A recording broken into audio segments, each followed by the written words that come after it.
6 Minute English. From BBC Learning English. Hello and welcome to 6 Minute English. I'm Alice. And I'm Neil. So, Alice, what do you see when you look at me? Oh, well, male, Caucasian, early 40s, short auburn hair, bushy eyebrows, thin lips, beard. Okay. So that's how you see me. It sounds like a police report. I'm not sure I like your observation about thin lips. Caucasian means white-skinned and European, by the way. And today the show is about identity, who or what a person is. And the way people see us forms part of our sense of identity, while another part comes from our ethnic or racial identity. So my question for you today, Neil, is what percentage of the UK population describe themselves as ethnically mixed? Is it A, 0.9%, B, 5.9%, or C, 9%? Okay, I think that it's A, 0.9%. Well, we'll find out if you got the answer right or wrong later on in the show. Now, Neil, you are, of course, many more things than my physical description of you. Oh, I'm glad to hear that. And it's true that until you actually hear somebody speak, there are lots of things you can't know about them. For example, which country they're from, what language they speak. Yes. So looking at me, what would you say, Neil? I would say, Alice, that you're a typical English rose. Oh, thanks, Neil. An English rose describes an attractive girl with a pale, delicate complexion or skin colour, but you can't actually tell where a person is from by the way they look. Yes, I suppose you're right. I have a friend who also looks very English like you, but she's a real ethnic mix. Her dad's German and her mum's Brazilian. Well, let's hear from New York City actress and playwright Sarah Jones talking about her complicated ethnicity. My family, on my dad's side, my grandparents are from the South. There's some Caribbean in there, Black Americans from the South and the Caribbean. And then on my mother's side, there are people from the Caribbean, from Ireland, but Irish American, German American. People would ask me if I was adopted when they saw my mother's white skin. She's actually mixed, but she's white from a distance, and I'm black from a distance. Sarah Jones there. Well, Sarah has family from all over the world. I suppose the United States and New York City especially is a real melting pot. That's right. And melting pot describes a society made from people of different countries who live together and create a new shared culture. And people think Sarah is adopted or raised by parents who aren't biologically hers because she looks so different to her mum. But I expect Sarah sees herself as American. New York is where she was born and raised. That's right, but her grandparents weren't.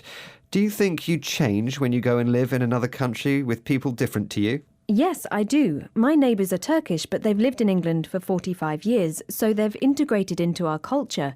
They enjoy English things like our TV soap operas, cooking turkey at Christmas and drinking tea with milk. And to integrate means to join a group of people and often involves changing your habits and customs. Yes, OK. So, Neil, to what extent does the way other people see us actually change us? Let's listen to Julian Baggini, a writer and philosopher here in the UK, and find out what he thinks. It seems very evident that our sense of self isn't something that comes entirely from within. And of course we're affected by the way other people see us, and that's one of the most formative things in creating our sense of identity. I mean, I think it's kind of a two-way process that's ongoing. Our sense of who we are is always a response in part to how other people see us. So Julian Baggini believes the way other people see us is formative in creating our sense of identity or who we are. And formative means important for the development of something.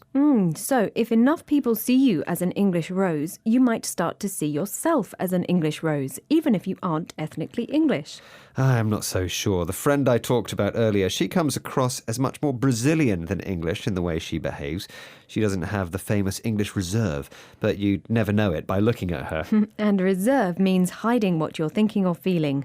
I think I'm guilty of English reserve. How about you, Neil? No, I think I wear my heart on my sleeve, Alice, which means I make my feelings clear. OK, I think it's time for the answer to today's quiz question. Okie doke, fair enough. I asked you what percentage of the UK population described themselves as ethnically mixed. Is it A, 0.9%, B, 5.9%, or C, 9%? And I said A, 0.9%. Yes, and you were on the money today, Neil. Well done. Way. According to a survey conducted by the BBC in 2011, when asked about their own ethnic origins, 0.9% of the UK population said they were mixed race, although it's thought that the real figure is 2% or more. Now, could you remind us of the words we heard today, Neil? Sure, they are Caucasian, identity, ethnic, English rose, complexion, melting pot, adopted, integrate, formative, reserve, wear your heart on your sleeve. And that's the end of today's 6-Minute English. Don't forget to join us again soon. Meanwhile, visit our website, bbclearningenglish.com, where you'll find guides to grammar, exercises, videos and articles to read and improve your English. Goodbye. Bye-bye. 6-Minute English. From BBC Learning English. Hello and welcome to 6-Minute English, the show that brings you an interesting topic, authentic listening practice and vocabulary to help you improve your language skills. I'm Dan. And I'm Catherine. In this programme, we'll be discussing life expectancy, as well as teaching you 6 new items of vocabulary. Of course. Dan? We're doing a show, Dan. Wake up. Sorry, Catherine. Sorry, everybody. I was at a party last night and I didn't get much sleep. Another party, Dan. Yeah. That's the 3rd this week. You look dead on your feet, which is an expression meaning extremely tired. Ah, well, live fast, die young. That's my motto. A motto is a short phrase which reflects the beliefs of an organisation or person. And it's interesting that you mentioned dying young, Dan, because our topic this show is life expectancy. Life expectancy is how many years a person is likely to live. I suppose you have a question about it too. Funny you should say that, Dan. Yeah. By the year 2030, will the USA's life expectancy be A, in the top third, B, the middle third, or C, the bottom third compared to the rest of the world? Well, the USA is quite a rich country, so I'm going to say A, the top 1/3. And we'll find out later in the show if you're right or not. Now, Dan, life expectancy. So, which country do you think has the current highest life expectancy? Everybody knows that's Japan. Come on. Aha, yes, but new analysis by the World Health Organization and Imperial College London predicts that it won't always be so. Now, they analysed 35 industrialised countries and found that by the year 2030, South Korea will be the leaders with an average life expectancy of a whopping 90 years. Wow. How did they do that? Well, let's find out by listening to Professor Majid Ezzati, Chair in Global Environmental Health at Imperial College London. It seems to be actually, dealing with diet better than other places, being very good at taking up new medical knowledge, technology, and using it, and perhaps most importantly, doing this in a relatively equitable way compared to Western countries. So basically, good diet, using new medical technology and knowledge, and being more equitable or fair and impartial in society. So how did the UK do? Well, not too well, actually. Oh. We were thoroughly beaten by our closest neighbour, France. What? How comes? I'll let Professor Majid Ezzati explain that too. So France has had some of the lowest obesity rates in the among Western countries, French women especially. UK has had some of the highest ones, and alcohol in France, at least until now, has been consumed in much more healthy patterns, and in the UK there has been a lot more binge drinking. So, France has low obesity, which is a state of being very overweight, compared to the UK's high obesity. And France drinks alcohol much more moderately than the UK, which tends to binge. Binging is when you consume a large amount of something in a short time, especially food or alcohol. So, confession time, Dan, how many drinks did you have last night? It was only orange juice, I swear. So come on, did I get the question right?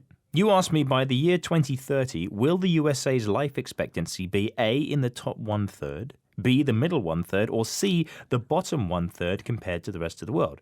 And I said the USA is quite a rich country, so it's probably A, in the top 1/3. Sorry, Dan. Nice logic, but actually the USA is one of the least equitable places in the world. So their life expectancy suffers. And the answer was actually C, the bottom third. Oh, well, next week maybe. Now, let's take a look at the vocabulary from this program. First, we had dead on your feet. This is an informal expression which means extremely tired.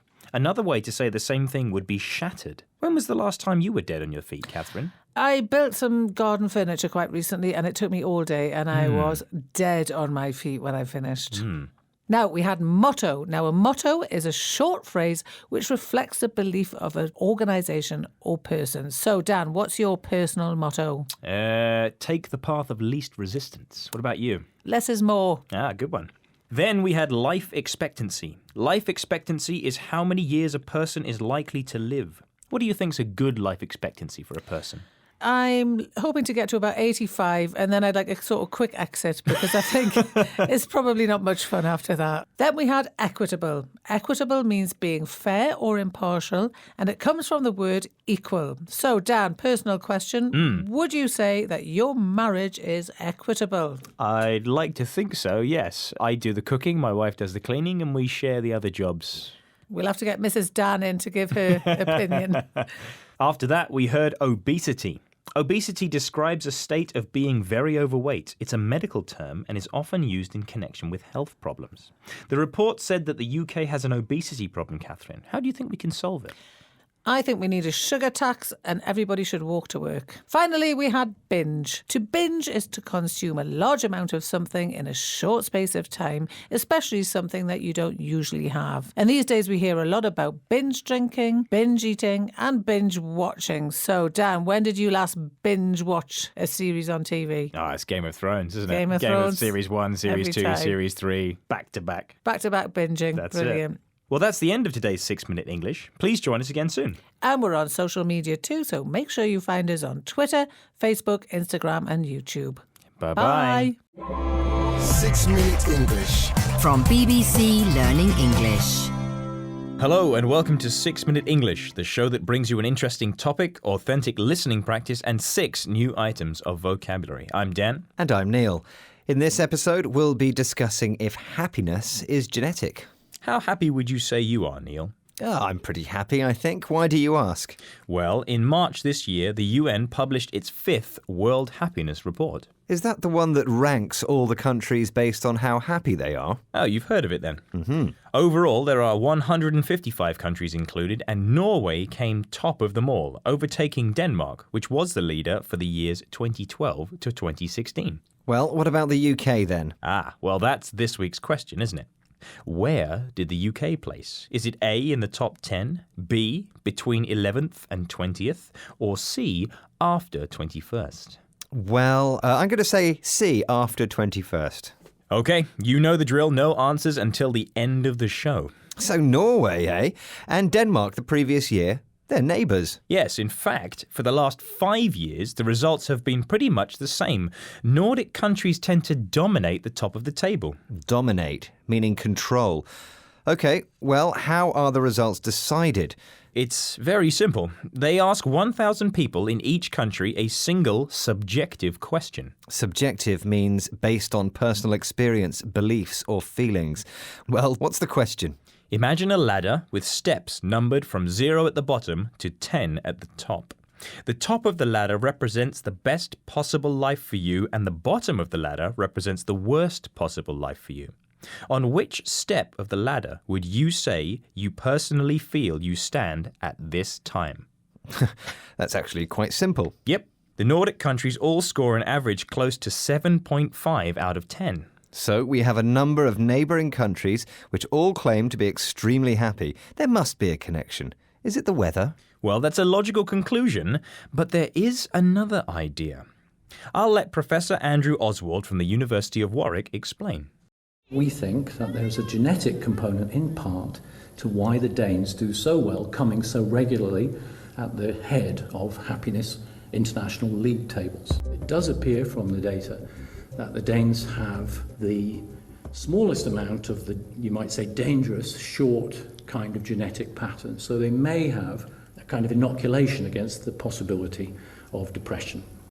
So, Professor Oswald mentioned there's a genetic component, or part, to Danish DNA, which gives them an inoculation, or illness protection, against depression and sadness. Yep, all of the Nordic countries have a similar makeup. But he said in part. That means it doesn't explain everything, so there's something missing. There's no fooling you. Michael Booth has written a book about Nordic happiness. He has another theory. There are so many reasons why the Danes are happy, why they're content, that have nothing to do with DNA. Of course they're happy. They're rich, they're sexy, they're funny, they don't work that much. Ah, so being rich, funny, sexy and not working much is why they're content, meaning satisfied. That sounds a bit like you, Dan. I can't publicly comment on that, Neil, I'm sorry. But there is one more piece that we're missing. Hygge.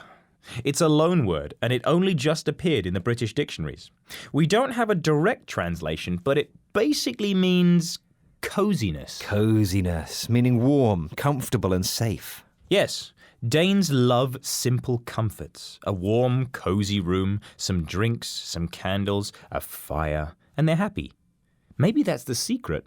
Well, the secret to my happiness right now is finding out if I was right in the quiz. Oh, yes.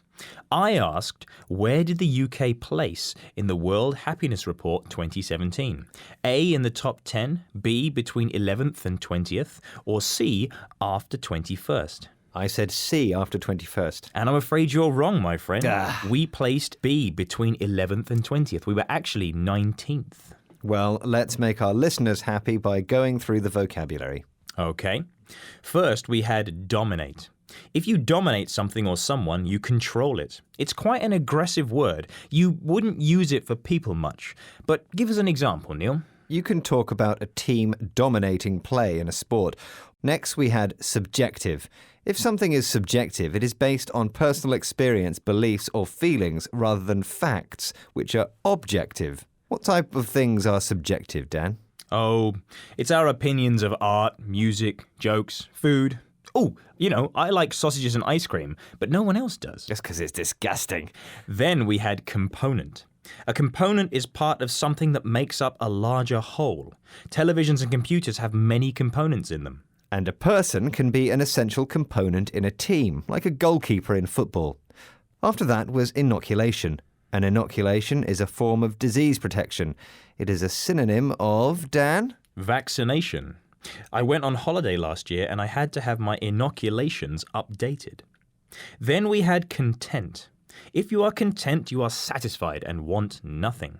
What makes you content, Neil? Oh, a warm, sunny day in my garden with a good book. And finally, we had coziness. Coziness comes from cozy, which means warm, comfortable and safe.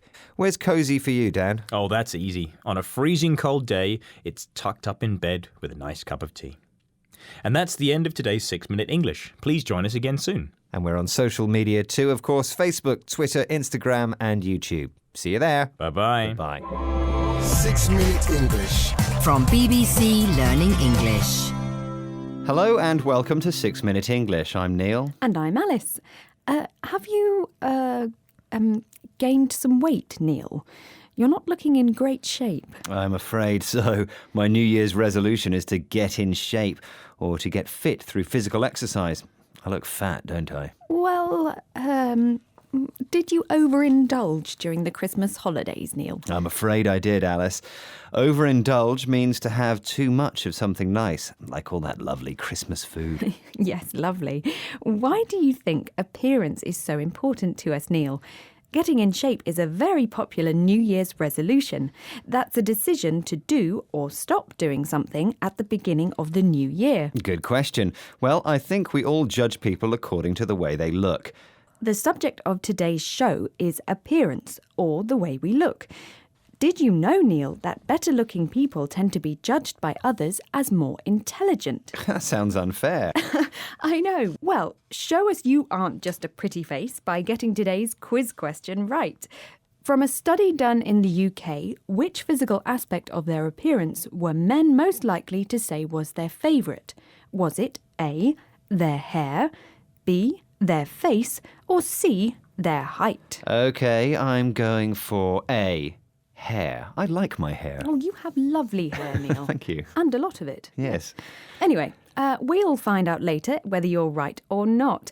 Now, it's not only people who make quick decisions about others based on the way they look. Some animals do this too. Peahens, that's a female peacock, prefer male peacocks with lots of eye spots on their tail. Why is that? Well, one theory is that a male peacock's tail is a sign of his genes. Genes are part of the DNA in a cell that controls the physical development and behaviour of an animal. It takes lots of energy to grow a big tail and to carry it around, so only the strongest, healthiest males can afford to do this. So what do men need in order to attract women, Alice? A deep voice and a square jaw, according to research. Well, let's listen now to fashion historian Amber Butchart describing what men used to do to enhance or improve their physical appearance. Men quite often would wear corsets throughout the 18th century, even into the 19th century. It was possibly concerned with displaying status and rank rather than what we now define as physical attractiveness. But I think the two were very bound up together. This was Amber Butchart. A corset is a tight-fitting piece of underwear that squeezes you in and makes your waist look smaller. I didn't know men used to wear corsets. That might make you talk in a high voice. And that wouldn't be very attractive, would it? Well, no, Neil, it's a very interesting look and sound for you. On a more serious note, Amber says that men weren't wearing these uncomfortable garments or clothes just to look more physically attractive. They were also doing it to display their status and rank. Status means the professional or social position of a person in relation to others. And rank is another way of saying the same thing. Do you think we still dress to impress, Alice, or are things a bit freer than they were in the 18th century? I'm a jeans and t-shirt man, as you know. Well, yes, indeed. You don't have to be suited and booted for our job, and that means smartly dressed. But I think the way we dress is still important. But for women particularly, I think we dress nicely for ourselves, not for anybody else. Sometimes I put on makeup, not because I'm going out, but because it makes me feel good. Ah, you always look nice, with or without makeup, Alice. Oh, thank you, Neil. That's very nice. But let's listen now to academic Philippa Dietrich from the University of the West of England, Bristol, talking about valuing ourselves for all our attributes, not just our appearance. This focus just on appearance, on looks, really sends people the ideas that their bodies are just objects to be looked at. Having a belief system or focusing on your values in life or other attributes or personality characteristics or interests or anything else that's not to do with appearance is really important. Our bodies are not just there to be looked at. They have functions. What Philippa Dietrich said makes sense to me. We need to focus on our inner beauty. What do you think, Alice? Well, I think you should stop posting selfies on social media then, Neil. Now, here's the answer to today's quiz question. I asked, from a study done in the UK, which physical aspect of their appearance were men most likely to say was their favourite? Was it A, their hair, B, their face, or C, their height? And I said A, hair. And you were wrong, I'm afraid, Neil. It's C, height. A poll conducted by Comres for BBC Radio found that when it comes to appearance, men were most likely to mention their height. 21% of them, in fact, said it was their favourite physical attribute. Whereas for women, 35% of them said their hair was their favourite thing. Well, forget about my hair, Alice. I'm tall too, OK? So you can tell us the words we heard today, please? Here they are. Get in shape. Overindulge. New Year's resolution. Appearance. Jeans. Corset. Garments. Status. Rank. Suited and booted. Well, that's the end of today's 6 Minute English. Happy New Year, everyone, and we hope you keep your New Year's resolutions. Please join us again soon. Goodbye. Bye. 6 Minute English. From BBC Learning English. Hello, this is 6 Minute English from BBC Learning English. I'm Neil. And I'm Phil. Oh, what's that awful noise, Phil? Sorry, Neil. I was biting my nails. I know it's a bad habit. It sounds terrible. Sorry, Neil. Actually, it's not only you who finds certain sounds irritating, unpleasant, or even unbearable. Whether it's someone biting their nails rustling a crisp bag, or scraping a knife on a dinner plate. Some everyday sounds have the power to make us angry or upset. There's even a name for it, misophonia, also known as sound rage, and it's more common than you might think. According to some estimates, 1 person in 5 is affected emotionally by the coughing, slurping, sneezing, and snorting sounds made by the people around them. In this programme, we'll be finding out more about the medical condition misophonia, and as usual, we'll be learning some useful new vocabulary as well. But first, I have a question for you, Phil. According to a recent survey by the American journal Medical News, which of the following did their readers find the most unpleasant sound? Is it A, bicycle brakes squeaking, B, nails scraping a blackboard, or C, a baby crying? I'll guess it was squeaky bicycle brakes. I really hate that. OK, Phil, we'll find out the answer later in the programme. For people suffering from misophonia, the specific sounds which cause them to become emotionally upset, also known as triggers, often involve food and eating. Just sitting down for dinner with their family can feel like torture. Alana Tansley Hancock is a British clinical researcher who also suffers from misophonia. Here she explains some of her triggers to BBC World Service programme The Food Chain. Just any kind of inescapable repetitive noise will potentially cause a misophonic type response in me, that fight or flight.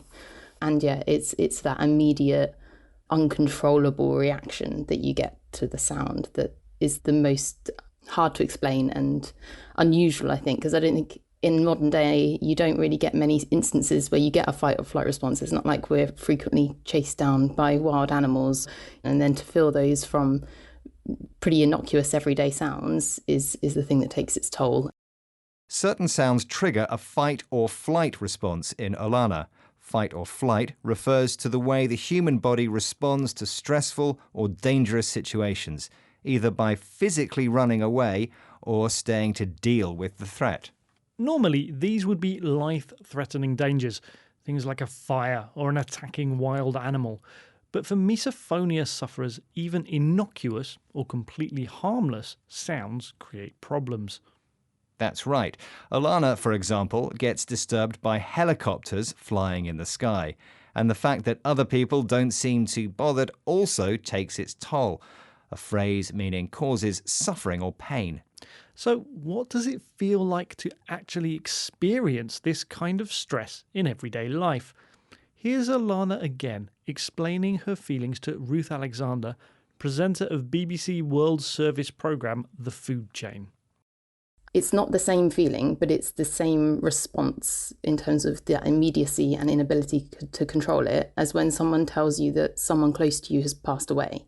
That feeling of utter sudden reaction, you can't control it, and then it lingers and carries on for you.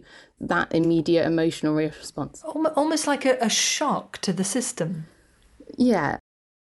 Alana describes her misophonia as an uncontrollable and sudden emotional reaction, as if finding out that a loved one has passed away. Passed away is a polite, euphemistic way of saying died. She also describes it as a shock to the system, a sudden and unpleasant change. Fortunately, misophonia sufferers have developed some tricks to help. Playing background music can disguise the sound of people sipping and slurping their food, and clearly, honestly explaining what the condition is also helps people sympathise and understand. But, of course, some sounds simply are disturbing. For example, you biting your nails, Phil. Okay, I said I was sorry. Maybe it's time to reveal the answer to your question, Neil, before you get more upset. You asked me which sound was voted the most irritating for readers of the journal Medical News. Right, and you guessed it was bicycle brakes squeaking, which was the wrong answer, I'm afraid, Phil. In fact, nails scraping a blackboard was voted the most distressing noise, and I completely agree. Right, let's recap the vocabulary we've learned from this programme on misophonia, starting with trigger. Something that causes people to feel emotional distress or fear. Fight or flight refers to the natural human response to a threatening situation of either running away or staying to face the danger. The adjective innocuous means completely harmless. If something takes its toll, it causes suffering, damage, or death. Passed away is a polite way of saying died. And finally, the phrase a shock to the system means a sudden and unpleasant change. Once again, our 6 minutes are up. Join us again next time for more trending topics and useful vocabulary here at 6 Minute English. Goodbye for now. Goodbye. 6 Minute English. From BBC Learning English.